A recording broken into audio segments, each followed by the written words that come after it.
Loving pranams at the lotus feet of our most beloved Bhagawan. Respected elders, sisters and brothers, Sai Ram. By Swami's grace, we were exploring the uniqueness, the beauty of the Bharatya culture. We were ruminating on Bhagawan's definition of a Bharatya. Bhagawan defines a Bharatya as somebody who firmly believes that the Atman is everywhere, or God is all-pervading.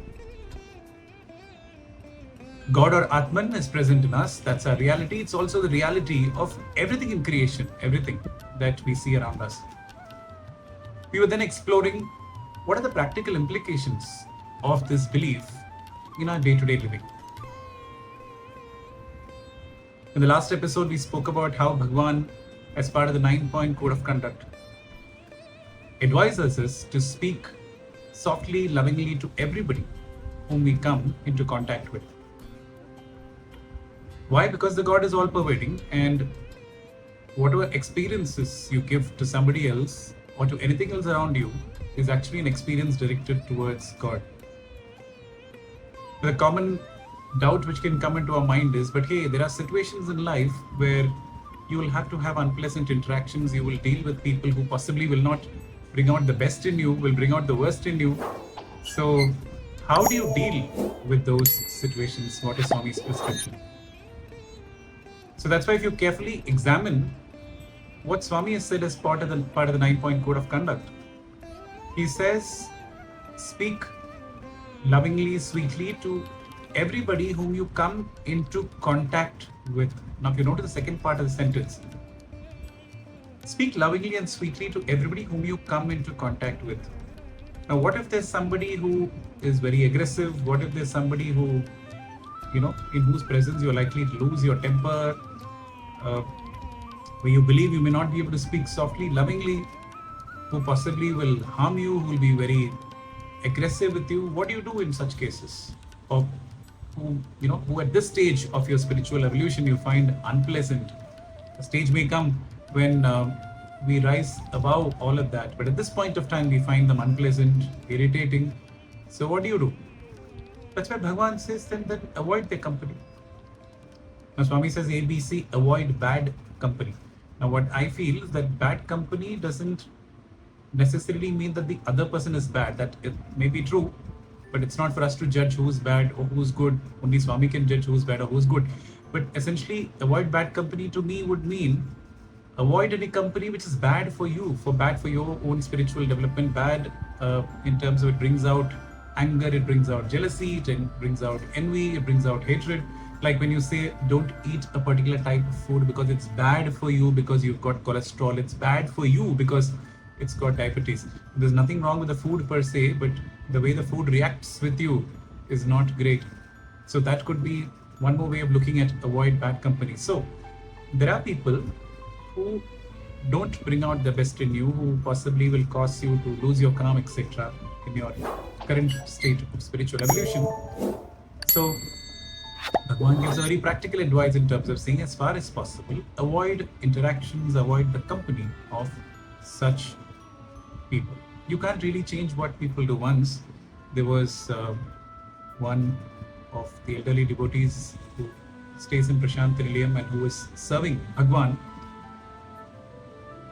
This person was very disturbed by something that somebody had written about Bhagwan, which is totally false. Now he goes to Bhagawan and says, Swami, I want to pray that, I pray that nobody should write anything like this about you or spread such falsehood about you. And immediately Bhagawan says, no, you should not pray like that. Everybody's got a free will and everybody is a reflection of God. So you can't say that this person should do this or this person shouldn't do this. And then this elderly gentleman asks Swami, then may I pray that whatever they say, all the falsehood they say, all the harsh words they use should not reach my ear. Swami said, that is okay. That is something you can pray. So you really can't control other people's behaviors, but then you can always seek to avoid it. So that is one option. But there will also be situations where you really cannot sometimes avoid people. They may be people whom you interact with as part of your day-to-day personal or professional life. What do you do in such cases? How do you even manage? Because there, sometimes you may not be able to always speak lovingly, sweetly. So what do you do? So first of all, that's an exception. But how do you deal with that situation? Now, Bhagawan gives a beautiful practical way of dealing with this, which I will try and detail through an experience which two of his students had. So there's two students who were serving Bhagawan, in fact, in his residence in Prashantinidya. So there was this chief minister of a particular state in India who had arrived to have Bhagawan's darshan. He had been given accommodation in a part of Bhagawan's residence, the ground floor of Bhagawan's residence. It was around midday and there was a knock, not just a knock, but a banging outside the door, first floor of Bhagawan's residence. And these two students serving him opened the door. They found that there was a politician who was demanding to be let in. He wanted to see the chief minister right away. Now the boys politely tried telling him, one of the boys, a person very calm by disposition, tried telling him that, sir, you cannot see the chief minister now, but that person just disregarded this boy. In fact, even tried to push him away. And in fact, even was about to walk into Swami's mandir, Swami's residence, with his slippers on. And immediately this boy pleaded with this politician and said, sir, if you want to go inside, do that, but please do not walk in with your slippers. And if you are unwilling to put your slippers outside, I shall do that for you. But this politician was still being very tough and rough with this student. And then the second student who was serving in Bhagawan's residence came. Now he spoke to this gentleman in a very tough manner. And he said, sir, you better leave your slippers outside. And again, this man argued with the student. The student said, if you don't put your slippers outside and if you create this ruckus, I'm going to go and report to the chief minister about your behavior in Swami's residence, and that will be the end of your political career. Now that threat put some fear in the mind of this politician. He promptly went outside, put his slippers, and then waited. So next day, Bhagawan comes out for darshan, and then he comes straight to this boy, the first boy who despite this difficult situation was speaking very lovingly, softly, and asked him to narrate the entire episode to others around him. After listening to the entire episode, Bhagawan looked at the people around and said, see, Swami's voice, despite all the provocation from the other side, this boy was still calm. He spoke lovingly, sweetly. That is Swami's voice. And then Swami gives this boy a piece of advice. It says, but Bangaru, remember, there will be situations in life where people really, really push you. So in such cases, it's important to at least appear tough. You don't have to get angry, but you can pretend to be angry. You can raise your voice. Of course, you will not use abusive words. You will not cross the line, but it's important to be tough in certain situations.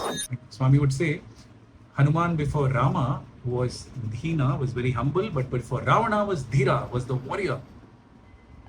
So you will have to do that based on the situation. And then Bhagawan goes to the other boy who had handled the situation with a lot of toughness. And again, Bhagawan asks him to narrate the entire episode. And after listening to him, Bhagawan says, see Swami's voice? Yes, Swami has said speak lovingly and sweetly and softly. But there are situations where you have to deal with people differently. And see, this boy did that. He knew when to do that. And that is Swami's voice, and he praised the boy. Then Swami tells him, saying, but Bangaru, see, you should not always be rough and tough in life. Most of the time you should be loving, sweet. Sweet. You should speak softly, lovingly. Uh, these are exceptions.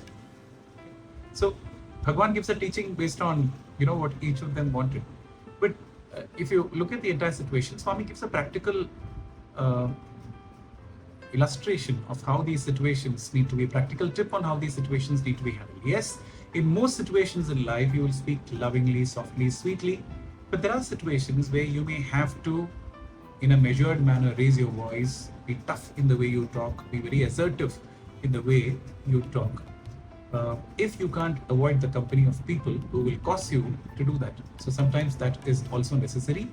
But even then, the most important point is Bhagavan says that, see, the difference between evolved people and normal people is when evolved people get angry, they don't get angry, they use anger. They get angry from here. The anger is from the tongue. But ordinary people get angry from the heart. So the difference is, do I use anger or does anger use me? Because if anger uses me, then I'm not in control. I may end up saying things, I may end up doing things which are beyond my control. But it's okay to use anger. The 1008 names of the mother, the Lalita Sahasranama, refers to her. One of the names is Krodha Karan Kusho Jwala. The mother is described as the one who uses the shining spear of anger, Ankusha of anger. She uses anger as an instrument. Most importantly, anger does not use her as an instrument. So there could be situations in life where you would need to be rough, you need to be tough, but in a measured manner and when the situation demands. That is an exception. But otherwise, in most situations, it's important to speak lovingly, softly, because the Bharatya believes that the Lord is all-pervading, the Atman is all-pervading. Any harm which you do to anything around you is actually harm done to yourself. So these are Bhagavan's practical prescriptions on how do you make this belief that the Atman is all-pervading a day-to-day reality in your life.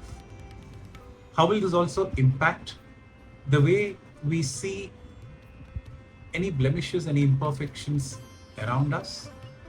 And how do we deal with those situations? Bhagavan gives very clear prescriptions of that also. If Bhagavan wills, we will ruminate on that in the next episode. Jai Sai.